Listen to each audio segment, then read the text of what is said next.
Doctor Sudhanshu Trivedi, Bhau Torsekar, Kapil Mishra, Amitabh Agnihotri, आनंद Ranganathan, Shantanu Gupta, Vishnu Shankar Jain, major गौरव आर्या, मीनाक्षी जैन और 100 से अधिक वक्ता एक ही विशाल मंच पर होंगे। इस नवंबर में गुलाबी शहर जयपुर विचारों की अग्नि से एक बार फिर जाग उठेगा। The Jaipur dialogues annual summit 2025 का यह महाआयोजन लौट रहा है, पहले से कहीं अधिक शक्तिशाली और भव्य। ये वह मंच है जहां सत्य और उसका मिलन होता है।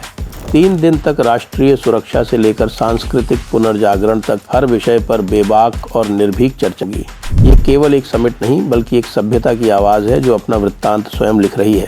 इस महत्वपूर्ण राष्ट्रीय संवाद का हिस्सा बनने के लिए आप अपना रजिस्ट्रेशन करा सकते हैं। इस वैचारिक आंदोलन को समर्थन देने के लिए आप सेशंस को स्पॉन्सर कर सकते हैं और आयोजन स्थल पर अपना स्टॉल लगवाकर व्यापक दर्शकों तक पहुंच सकते हैं। वहां रहें, साक्षी बने, आवाज बने।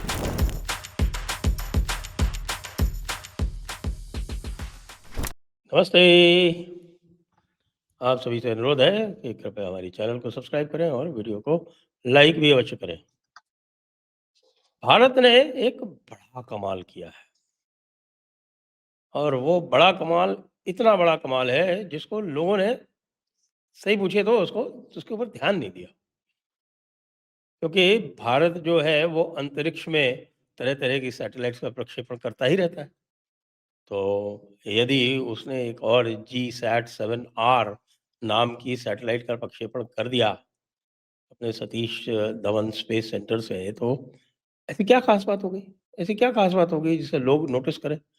आपने देखा होगा कि उसकी चर्चा मेन स्ट्रीम मीडिया में भी कोई बिल्कुल प्रमुखता से नहीं हुई। हाँ, बस ठीक है, एक स्टोरी थी, कइयों ने फ्रंट पेज पे डाल दी, कुछ ने फ्रंट पेज पे भी नहीं डाली, पीछे डाल दी। लेकिन मैं आपको ये बता रहा हूँ कि ये गेम चेंजर काम हुआ है। और गेम चेंजर काम क्यों हुआ है? क्योंकि आज तक का आज तक का ये हेवीएस्ट पेलोड भारत ने भेजा है, इस GSAT-7R का। GSAT-7R जो है ये 4.41 टन यानी 4410 किलोग्राम्स इस वजन की सैटेलाइट भेजी है। अब से GSAT से होगा क्या, ये तो मैं आपको बताता हूँ। लेकिन पहले तो ये जान लें कि ये जो हेवी पेलोड भेजा है इसका क्या अर्थ है, क्योंकि आज तक जो इससे पहले का जो हेवीएस्ट पेलोड था वो साहब चंद्रयान था, वो 3.9 टन था और 4 टन से ऊपर का पहली बार भारत ने ये पेलोड अंतरिक्ष में प्रक्षेपित किया है। और ये भी बता दें आपको कि इससे पहले ऐसा नहीं है कि भारत ने इससे इतनी वजनी सैटेलाइट नहीं बनाई है। भारत ने ये इससे वजनी सैटेलाइट बनाई है। मैं बता देता हूँ आपको कौन-सी बनाई है। देखिए, इससे पहले सबसे जो वजनी आज तक सैटेलाइट बनी है वो GSAT 11 थी, जिसका वज़न था 5854 केजी यानी 5.8 टन। लेकिन लेकिन भाई साहब, ये फ्रेंच गयाना से जो यूरोपियन रॉकेट है एरियन, उसके माध्यम से प्रक्षेपित की गई थी।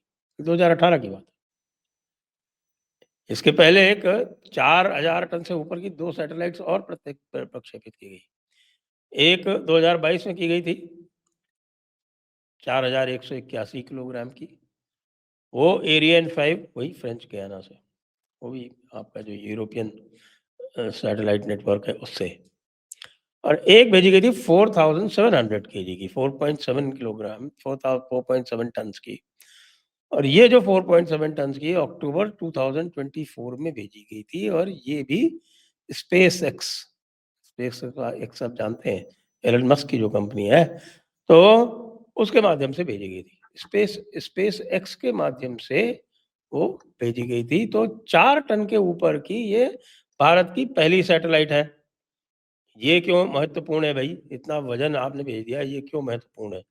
ये महत्वपूर्ण इसलिए है कि भाई अब आपको अपनी हेवी सैटेलाइट्स भेजने के लिए बाहर देखने की आवश्यकता नहीं है, खर्चा करने की आवश्यकता नहीं है। और न केवल ये, आपकी कॉस्ट जो है उनसे आधी से भी कम है, बल्कि कुछ लोग तो कहते हैं कि साहब कि हम 10% में यहाँ भेज देते हैं। इसीलिए जितनी भी लाइट सैटेलाइट्स का जो भी काम है, वो आप देखें भारत ने लगभग यूरोप से और दूसरे देशों से छीन लिया है।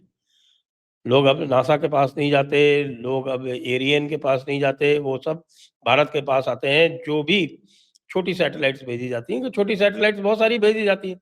और छोटी सैटेलाइट्स कितनी होती हैं? कोई 100 केजी की, 200 केजी की, 400 केजी की, इससे भी छोटी होती है, बहुत कम वज़न की भी होती हैं, लेकिन नॉर्मल जो है वो ये 500 केजी, 1000 केजी की, इतनी सी, ज़्यादा से ज़्यादा इसके ऊपर नहीं भेजी जाती। इसके ऊपर जो भेजी जाती हैं, वो फिर दूसरे पर्पसेज़ के लिए वो जियो सिंक्रोनस सैटेलाइट्स वगैरह होती हैं, वो भेजी जाती हैं। तो ये जियो सिंक्रोनस सैटेलाइट पहली बार जीएस 87 आर, आर क्या? रिप्लेसमेंट, यानी जो जी सैट 7 थी पुरानी, उसको रिप्लेस करने के लिए। रिप्लेस करके क्या करेंगे? इसकी स्टेशनिंग जो है वो इंडियन ओशन में की गई है नेवी के लिए। ये भी बहुत महत्वपूर्ण है कि इसकी स्टेशनिंग नेवी के लिए की जा रही है, क्योंकि अगला जो ऑपरेशन सिंदूर का पार्ट है, वो नेवी से ही पूरित किया जाएगा। इसकी आवश्यकता क्यों है? इसकी आवश्यकता है, सबसे पहले बात ये है कि सिक्योर कम्युनिकेशन के लिए।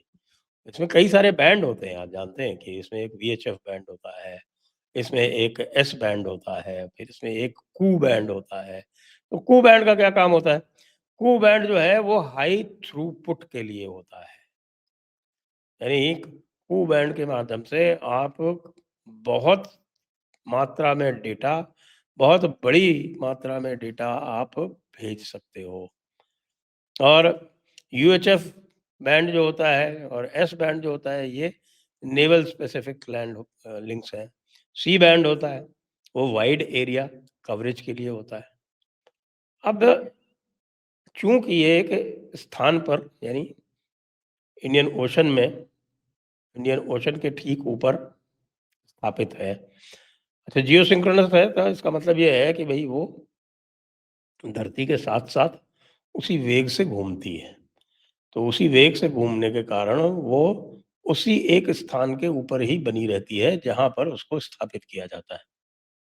इसलिए उसको जियो सिंक्रोनस कहते हैं। तो अब उन स्पाई सैटेलाइट्स की तरह नहीं है, जो अ, लंबे-लंबे लूप बना के एलिप्टिकल आपका ऑर्बिट्स बना के और घूमती हैं, और इसी वजह से वो किसी समय किसी एरिया के ऊपर आती हैं, फिर निकल जाती हैं। तो इसीलिए उनको बोलते हैं सैटेलाइट पास।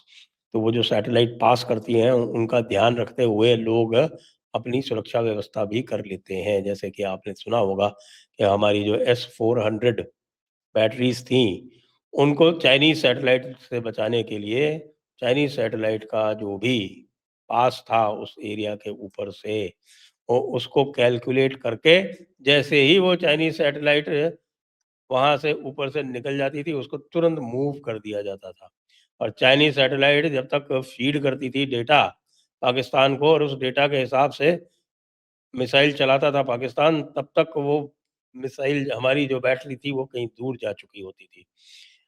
इतना एक्यूरेट कैलकुलेशन करके किया। अब ये जो है, ये मैरीटाइम सर्विलेंस में भी काम आएगी। और मैरीटाइम सर्विलेंस के अलावा हाई कैपेसिटी कम्युनिकेशन जो कू बैंड से होता है, वो पूरा आपका सारा जितना भी नेवी का कम्युनिकेशन है, नेवी का दूसरों के साथ कम्युनिकेशन है, उसके अलावा जो आपके दूसरे उसके क्षेत्र में जो दूसरे जो आपके थल सेना आ रही है, या आपके वायु सेना आ रही है, वैसे इंडियन ओशन रीजन पर स्थापित है, तो आप ये समझ लीजिए कि जो मेन अगर थिएटर कमांड भी कभी बनेगी, तो वो भी नेवी की ही बनेगी। और उसमें जो आपके साउथ इंडिया के जो एयर बेसेस हैं, और जो साउथ इंडिया के जो आपके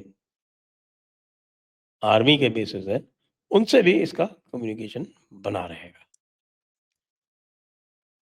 इस समय ये कैपेबिलिटी देख के पूरा जो विश्व है, वो दांतों तले फिर से उँगली दबाए हुए है। आप जानते हैं, हमारे इसरो का तो कोई मुकाबला है ही नहीं। नासा भी उसकी उसका लोहा मानता है। नासा को भी आप देखिए कि हेवी लॉन्चेस करने के लिए स्पेस एक्स और फैल्कन, उनका जो रॉकेट है, उसकी आवश्यकता पड़ती है। अब इसका जो आगे जो कदम होंगे, आप ये देखेंगे कि और भी जो बड़े रॉकेट है ना, उस रॉकेट से, जैसे 20-20 टन के रॉकेट्स जो है वो फैल्कन छोड़ रहा है, एलन मस्क की कंपनी वाली। तो वहाँ तक भी अब जाया जा सकता है, रास्ता साफ़ हो गया। वैसे हमें उस कैपेसिटी के रॉकेट्स की भी आवश्यकता है नहीं, लेकिन हमारे पास अब वो कैपेसिटी हो गई कि हम जब चाहेंगे तब उसको बना लेंगे।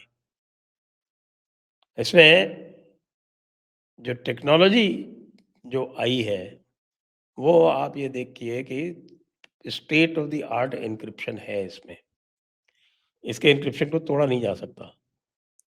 पाकिस्तान के लिए बहुत बुरी खबर है, क्योंकि अब जो भी कम्युनिकेशन होंगे, वो अब जब इस सैटेलाइट के माध्यम से आरंभ हो जाएँगे, तो पाकिस्तान कुछ भी करके, कैसे भी करके, कोई भी हमारे नेवल कम्युनिकेशन इंटरसेप्ट नहीं कर सकता है। यदि अमेरिका भी चाहे, तो भी नहीं कर सकता है। चाइना की तो ख़ैर कोई बात ही नहीं, चाइना हैकिंग में बहुत आगे है, लेकिन ये जो इसका जो एन्क्रिप्शन लेवल है, वो 1028 कीज़ का, वो इम्पॉसिबल है उनके लिए ब्रेक करना। तो इसरो ने एक बार फिर से दिखा दिया है कि end to end heavy satellite manufacturing and launch में, एंड टू एंड यानी कि छोटे से स्क्रू ड्राइवर से लेके और अंतिम सैटेलाइट का हर पार्ट स्वयं बना के उसको असेंबल करके और उसको लॉन्च करने की पूरी कैपेबिलिटी इस समय इसरो के पास है। इसको सुन के जो पाकिस्तानी सोच रहे हैं ना कि साहब कि वो अपना न्यूक्लियर टेस्ट कर लेंगे चुपचाप, ये जानिए कि जो न्यूक्लियर टेस्ट साइट्स हैं उनकी ना, वो भी इस सैटेलाइट की जद में, रेंज में, निगाह में, विज़न में लगातार रहेंगी चौबीसों घंटे। कहाँ बच के जाओगे बेटा पाकिस्तान? तुम्हारे तो अब शामत ही शामत है। जय हिंद, जय भारत।